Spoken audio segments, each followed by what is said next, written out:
right, in the last section we talked about getting to know their wants, their needs, and their fears before you present. And I hope you'll give that some serious thought and try that the next time you're in a selling situation. I think you'll find that it really helps build the foundation. So assuming you're sold enough to sell, assuming you know these customers' wants, needs, and fears, we're ready to present. Now, some people ask me, Carl, how do you know when to stop questioning and when to start presenting? And the answer is when you know enough to present these people and when you start running out of ideas. Like if you can have a great conversation with them for 20 minutes and they're still telling you stuff, I would do it.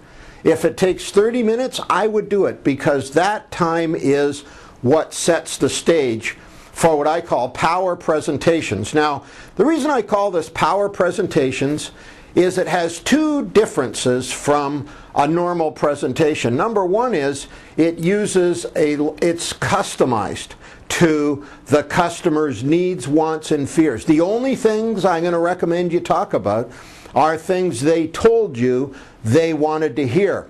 We'll get into that more in detail. The other difference from a normal presentation is it uses a lot of questions, and this is actually where you close the sale, even though the official close will take place 2 sections from now.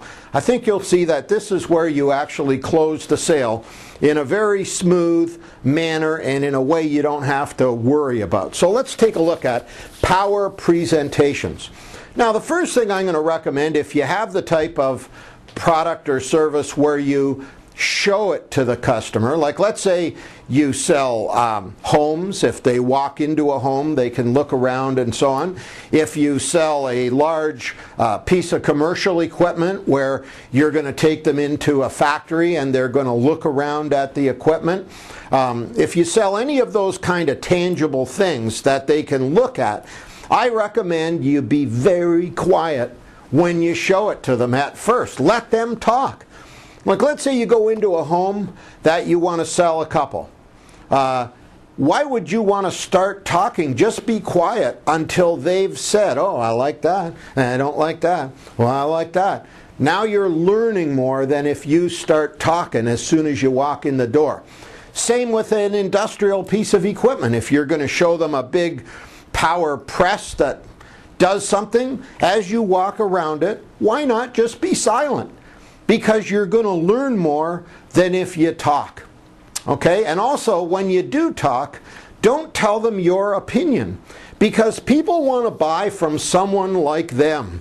And so the minute you say, like, I like this one, everybody likes this one, this is the best one, you've given them an opinion that if they don't agree with it, you're a lot further away from the sale. So be very cautious that you start with silence and don't give them their opinion. Now, everything you present, and I'm sorry if your company has given you a presentation book to follow, but in my opinion, everything you present should be limited to things the customer told you was important to them. Let me give you an example.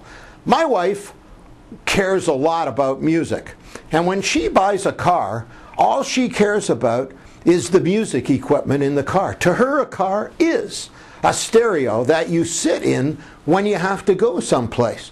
Now, very few people understand this, but if she went to a showroom for a car and you were talking to her about miles per gallon, safety, body impact studies, she would be snoozing because she doesn't care. Now, if you talk to her about the music equipment and how it works and what the advantages are, she'd be right on the edge of her chair.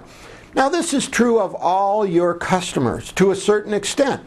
So if you are presenting to a client that has told you his only interest in your service or product is in how good your support is, how quick it is, how good it is, why would you talk about all kinds of other things?